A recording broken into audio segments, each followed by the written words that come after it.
तो इससे अगर हम जंगलों को ख़त्म करेंगे तो बारिश फिर वहाँ नहीं होगी, क्योंकि पहली चीज़ है कि trees bring rain.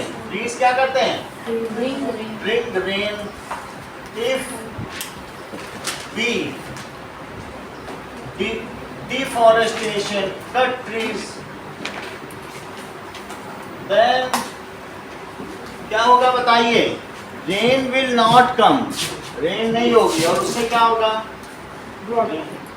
Rain will not कम, और इसकी वजह से so the water level, ground water level वो क्या होगा? डेप्लीट करेगा। डेप्लीट का मतलब समझते हो? मतलब कम, विल डिक्रीज। सो एंड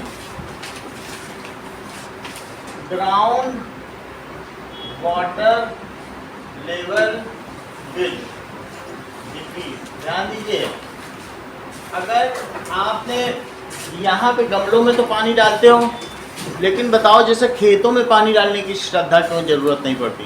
क्योंकि खेतों में बारिश नहीं आता है। जैसे हफ्ते हफ्ते दिन तक भी लोग पानी नहीं डालते खेतों में, लेकिन सब्जियां अंडरग्राउंड वाटर से भाप उड़ती रहती है, उससे जमीन को नमी मिलती है। सर वाटर टेबल कहते हैं ना, जो अंडरग्राउंड जमीन के नीचे पानी है, तुम जमीन को फोड़ोगे तो कुआं नहीं बनता है। कभी लोग ट्यूबवेल लगाते हैं, जमीन के नीचे क्या है? आप देखते हो ना, हैंड पंप भी तो जमीन के अंदर से पानी खींचता है। तो वो वही पानी क्या करता है? मिट्टी को नम रखता है, क्या मॉइस्ट रखता है। अगर ग्राउंड वाटर लेवल कम होगा तो क्या हो जाएगा बताइए? ड्रॉट आ जाएगा, सूखा। और सूखा होने से क्या जमीन चिटक जाएगी? ऐसा तुमने कभी किसी मूवी में देखा है कि मिट्टी चिटकी हुई है, सूखा पड़ गया? सो क्रैक्स भी लगा, कैसा हो जाएगा मिट्टी में? गमले में भी अगर पानी न डालो तो क्रैक्स पड़ जाते हैं, मिट्टी में क्रैक्स आ जाते हैं कि नहीं? तो इससे क्या होगा बताइए? Ground water level will decrease. Ground water level decrease हो जाएगा तो बहुत सारे, हर जगह नल नहीं है, बहुत सारे गांव के लोग तो जमीन के अंदर से पानी निकाल के ही काम चलाते हैं। राजस्थान में ऐसा बहुत जगह है। नल सब जगह नहीं पहुंचाया जाता। पहाड़ों में कहाँ नल होता है? जमीन के अंदर से तो कहीं इधर उधर से पानी लेते हैं। आइए, तो दूसरी चीज क्या है कि ड्रॉट विल अकर। ड्रॉट का क्या मतलब है? सर सूखा पड़ रहा है। ड्रॉट क्यों ड्रॉट आएगा बताओ? क्योंकि सर जो सॉइल में जो पानी की मात्रा होगी, सॉइल का मॉइस्चर खत्म हो जाएगा। बात नहीं करो, सॉइल का मॉइस्चर खत्म हो जाएगा और उससे क्या आएगा बताइए? Drought will occur. और ड्रॉट होने की वजह से क्या होगा? फसल नहीं होगी, लोगों को क्रॉप।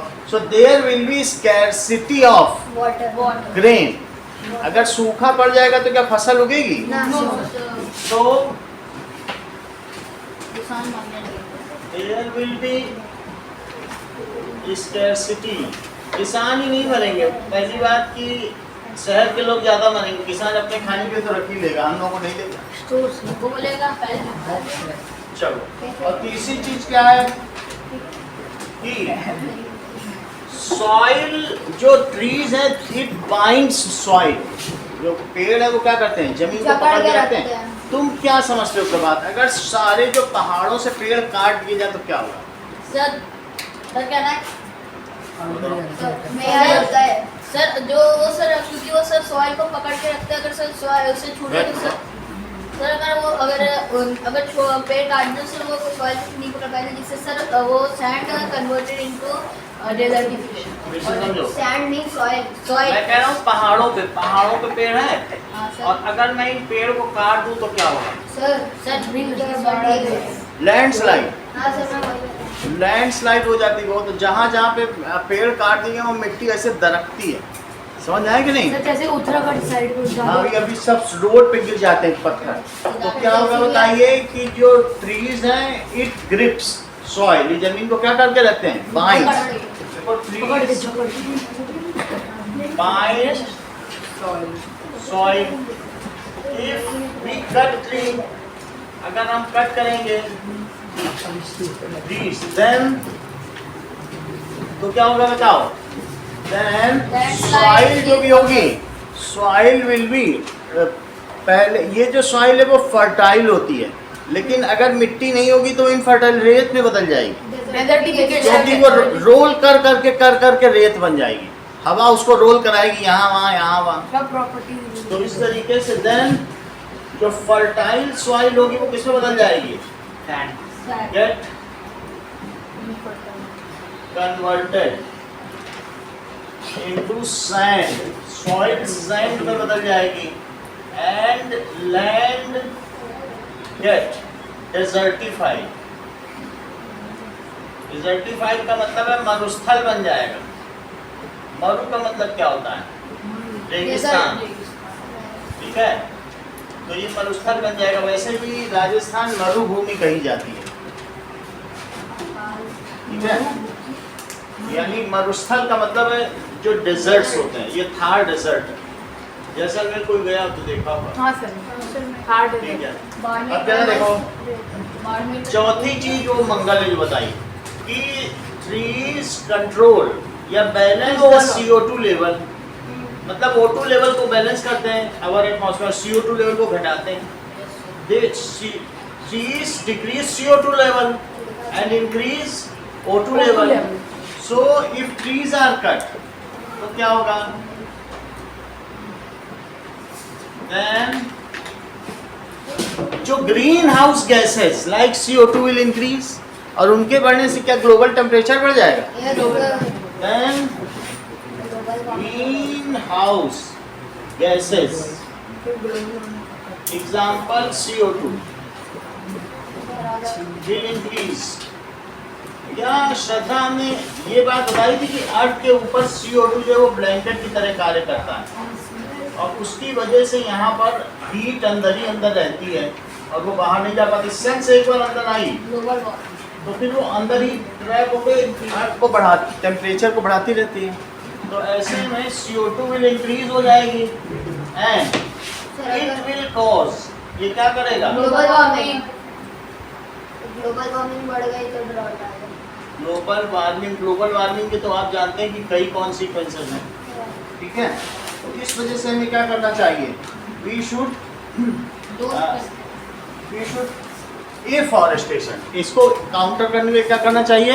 तो ये 4 कॉन्सिक्वेंस लिखो. What are the consequences of? सर्दी में तो वो सनलाइट सर 2-2 करके लिखा है. कहीं भी कभी पर भी मतलब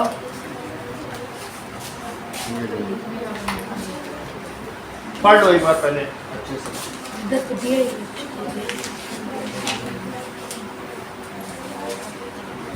ठीक से पढ़ लीजिए.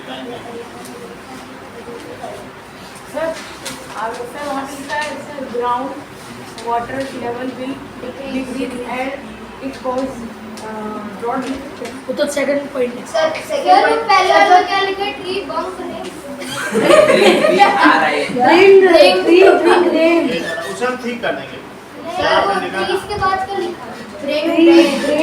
उसे ठीक कर देंगे. सर थर्ड है उसमें जैसे converted into sand. Sir red वाला भी दिस इज कॉल्ड सर, तीन पेपर आ गए. इसको ब्रिंग लिख देते हैं क्योंकि कर्सिव ही समझता है. सर ये एक एक्स्ट्रा आ गया. इसका अभी जो है ना कर्सिव के अलावा सर वो तो हैंडराइटिंग में पता चलेगा. मैंने कहा तू 2 ले.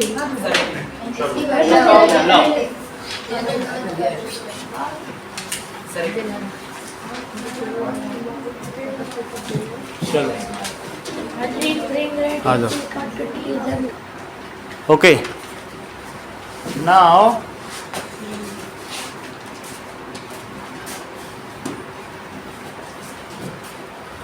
बायोस्फीयर. देखो ये अर्थ है. अर्थ में यहाँ कहीं पे पानी भी भरा हो सकता है ऐसे ऐसे. Yes sir. तो इस अर्थ में अब कहीं कहीं बादल भी हो सकते हैं ऐसे ऐसे. तो यहाँ पर एटमॉस्फेयर. तो narrow zone of air, land, water and air in which, और यहाँ पर भी क्या हो सकता है? एक जानवर चल सकता है, living organism. Living organism. So narrow zone of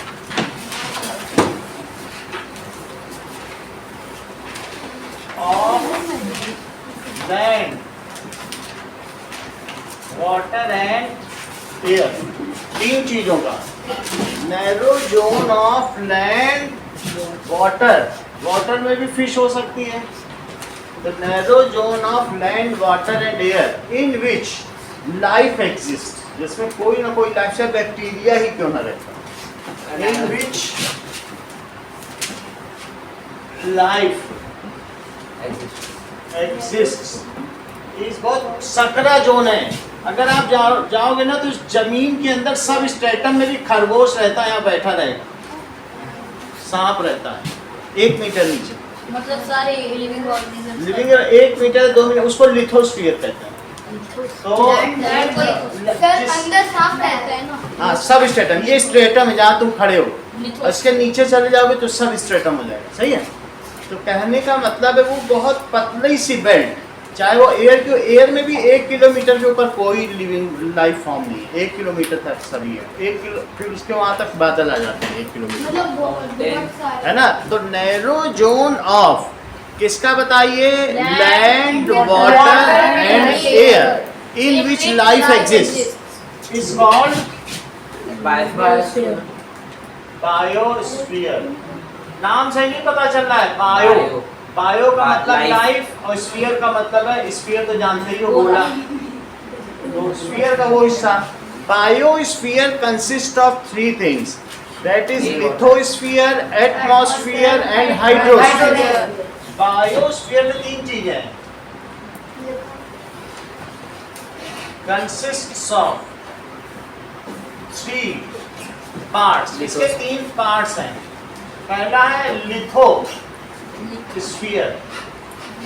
लिथोस का मतलब पत्थर होता है, स्टोन, तो जो जमीन है उसको लिथोस्फीयर कहते हैं, ठीक है। तो इसको क्या कहेंगे, part of land on which life exist, part of land जहां पर क्या हो, लाइफ एग्जिस्ट, उसको कहेंगे।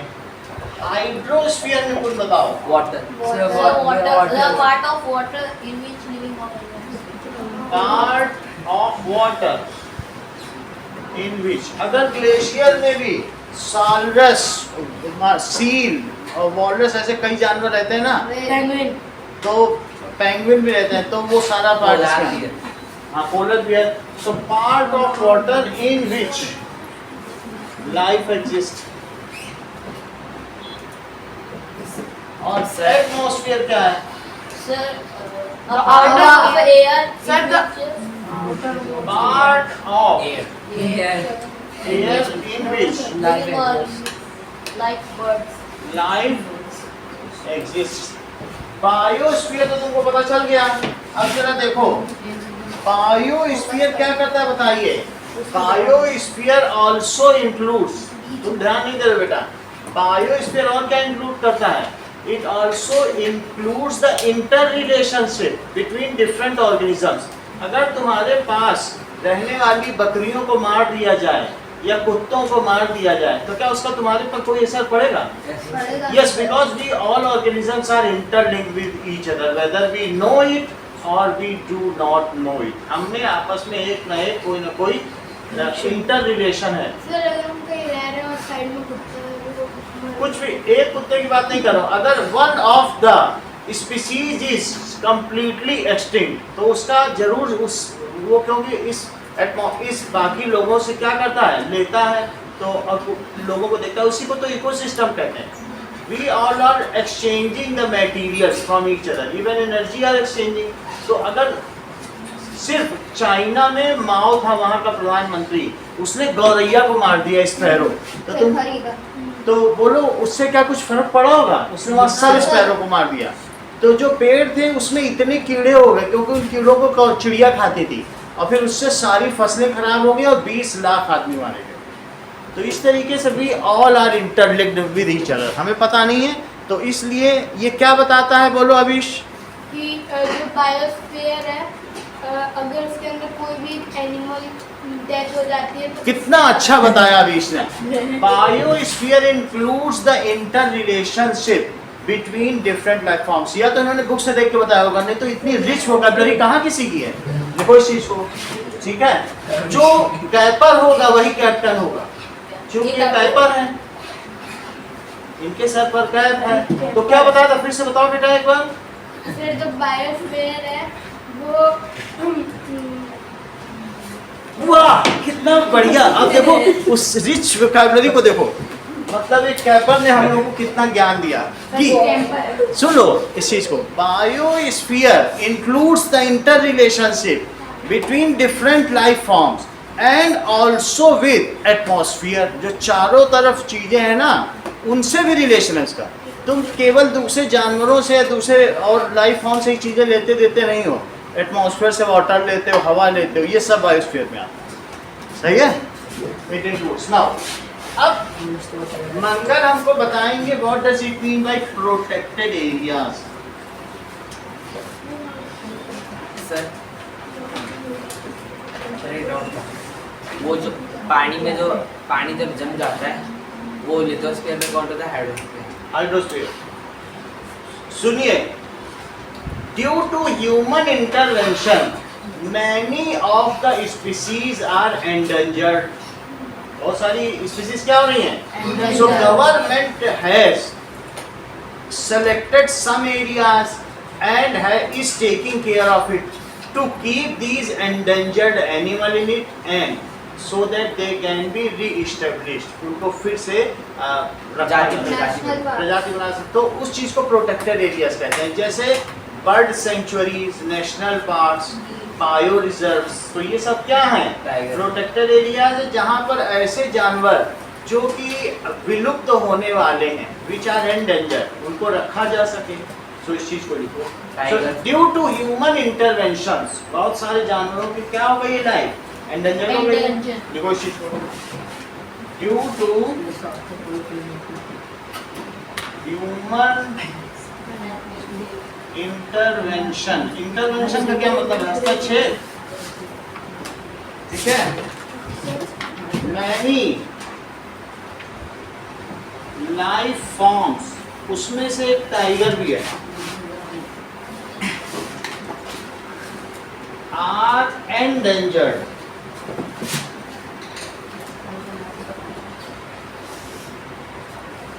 फॉर प्रोटेक्शन ऑफ देम, कि लोग उनका शिकार ना कर सकें। The government has created them government has made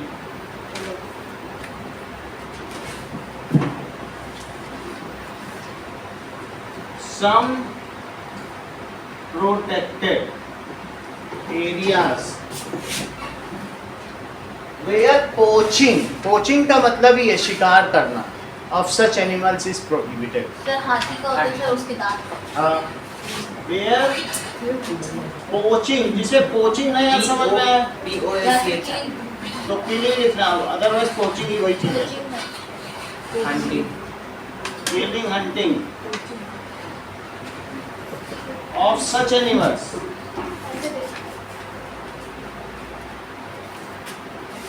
is prohibited. Prohibited ही नहीं है, इस पर आपको पनिशमेंट भी है। हाँ सर, सम्मान। आपको मालूम है डायनासोर्स को रवांडा में उसके जो एक सींग निकली रहती है उसको कट क्यों कर दिया जाता है, जबकि वो कई लाख की होती है? सर किसी को हर्ट ना हो। बहुत अच्छा, जैसा कि बहुत बड़ी बात, इंटेलिजेंट आंसर है, क्योंकि उसी सींग के लिए, सुनो, उसी के लिए ही बहुत सारे लोग उसको मार देते हैं। तो गवर्नमेंट उसको इसलिए काट देती है कि कोई मार ना सके उसको। बहुत इंटेलिजेंटली उन्होंने चीज़ों को बताया। सर उससे हार्ट फिर बेचेंगे बहुत कुछ, कई चीज़ें बनेंगी, लेकिन उसकी वजह से उसे मार देते हैं लोग, तो उसकी ज़िंदगी बचाई जा सके इसलिए उसका वो वही काट देती है गवर्नमेंट। इन लोग यूज का नहीं होता सर, वो यूज़ का होगा, उसके लिए कम से कम जान तो बची रहेगी, नहीं तो कोई चुप्पे से मार देगा उसको। अब जरा देखिए, so there are 3 kinds of protected areas like wildlife sanctuaries. It includes, इसमें क्या क्या इंक्लूडेड है? सर वो क्या लिखा हुआ है? टाइगर आर के बाद टाइगर, आर के these are endangered, डेंजर मतलब अभी विलुप्त होने की कगार पर है। तो इट इंक्लूड्स, प्रोटेक्टेड एरियाज में क्या क्या चीजें आती हैं? इट इंक्लूड्स, बुक में लिखा है, that is wild life sanctuary,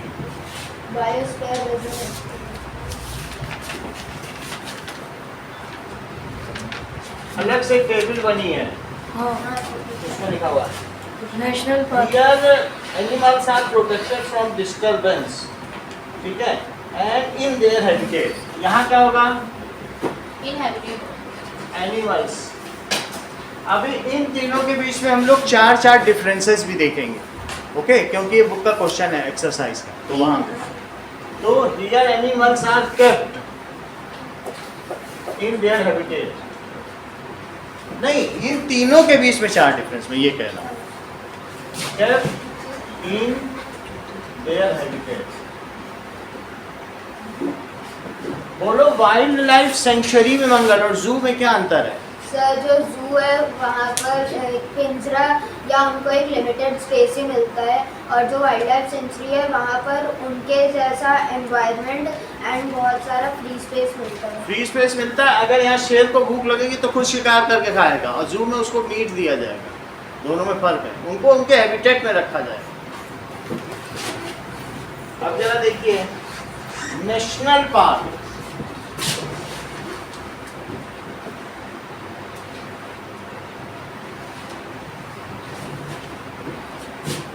National Park area reserved for wildlife where they can freely use the habitat and natural resources. So areas reserved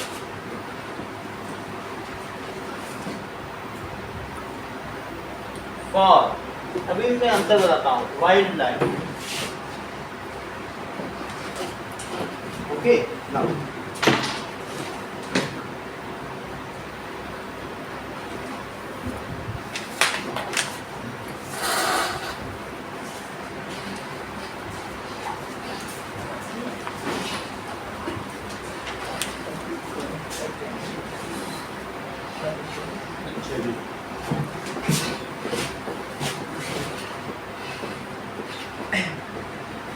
Difference between wildlife sanctuary and national park.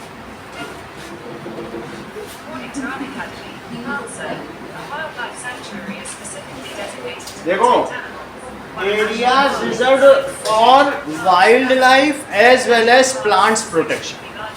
इसमें सिर्फ animal के लिए, और इसमें किसके लिए बताओ? As well as plants protection. Okay, national park में सिर्फ पेड़ पौधे होते हैं। दोनों चीजें होंगी, पेड़ पौधे की बहुत सारी वैरायटी के होंगे, तो वो सब भी वहाँ पर हम करते हैं, ठीक है। और जब उसमें क्या है, इट इज जो नेशनल पार्क हैं, it is for protection of ecosystem, हमारे वातावरण को शुद्ध करना। और वाइल्ड लाइफ सेंचुरी बड़े बड़े मैदान भी हो सकते हैं, बहुत वहाँ कुछ घना नहीं होगा, लेकिन नेशनल पार्क तो बहुत घने घने होंगे। सो इसलिए क्या होगा बताइए, इट इज फॉर द, और ये जो वाइल्ड लाइफ सेंचुरी है इनमें टिकट नहीं लगता, कोई जा भी नहीं सकता है। और नेशनल पार्क में टिकट है, लेकिन कुछ एक पर्टिकुलर एरिया तक में, समझ आए? इनमें कई अंतर है, वो सब हम बताएंगे। Sir national park sir only collected Bombay में नेशनल पार्क है। अब इसमें क्या चीजें बताइए? So it is for the preservation of, हमारा जो इकोसिस्टम के प्रिजर्वेशन के, ठीक है कि नहीं? It is for protection of ecosystem. तीसरी चीज है biosphere reserve. Divyansh, biosphere reserve के बारे में बताओ।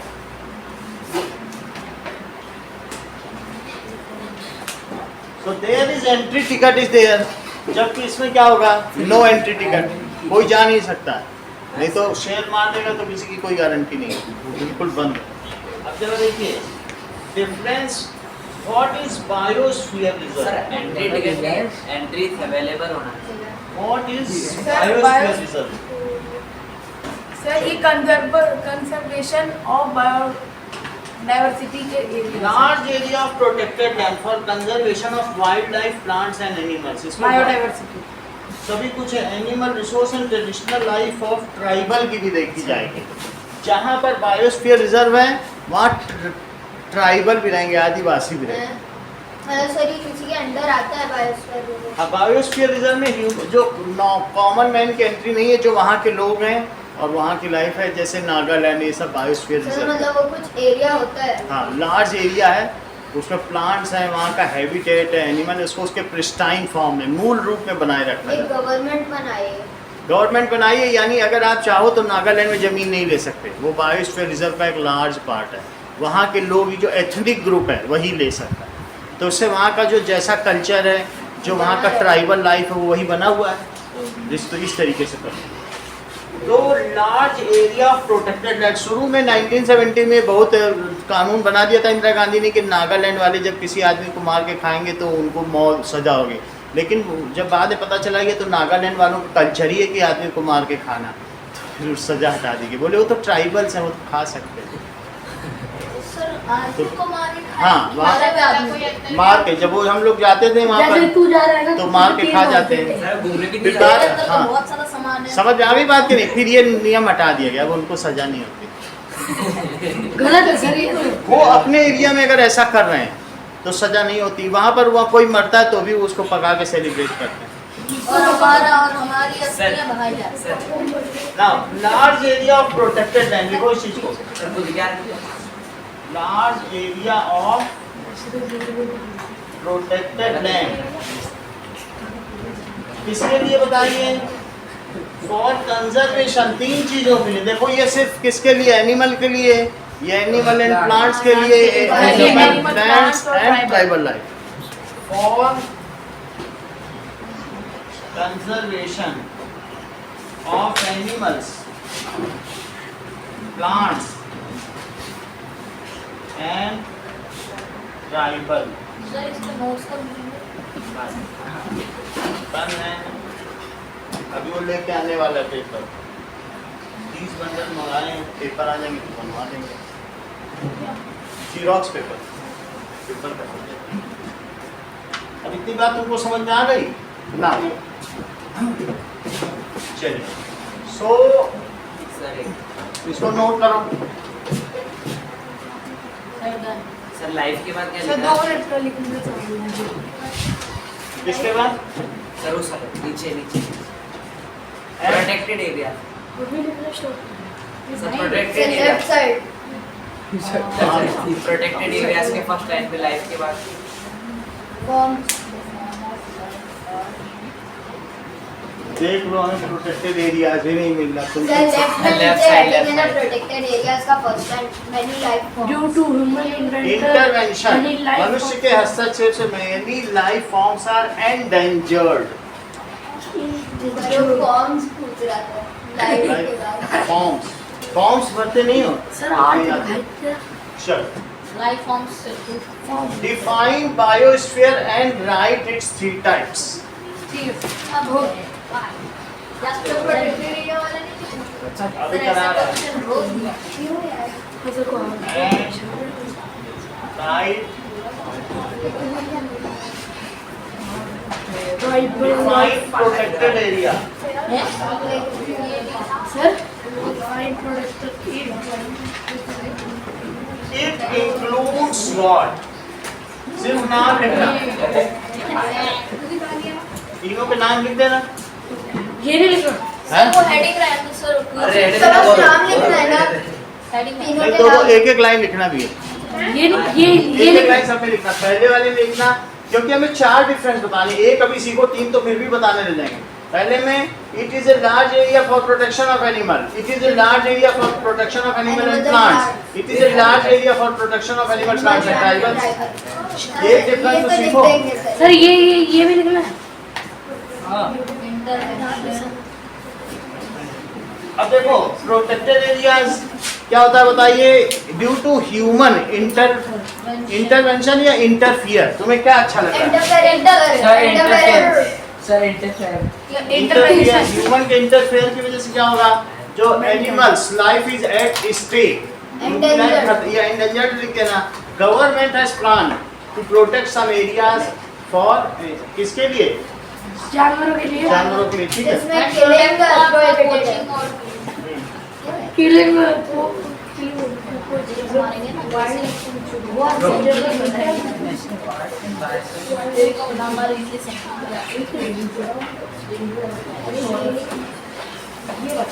हाँ ये तो सही है। Sir red. I should feed.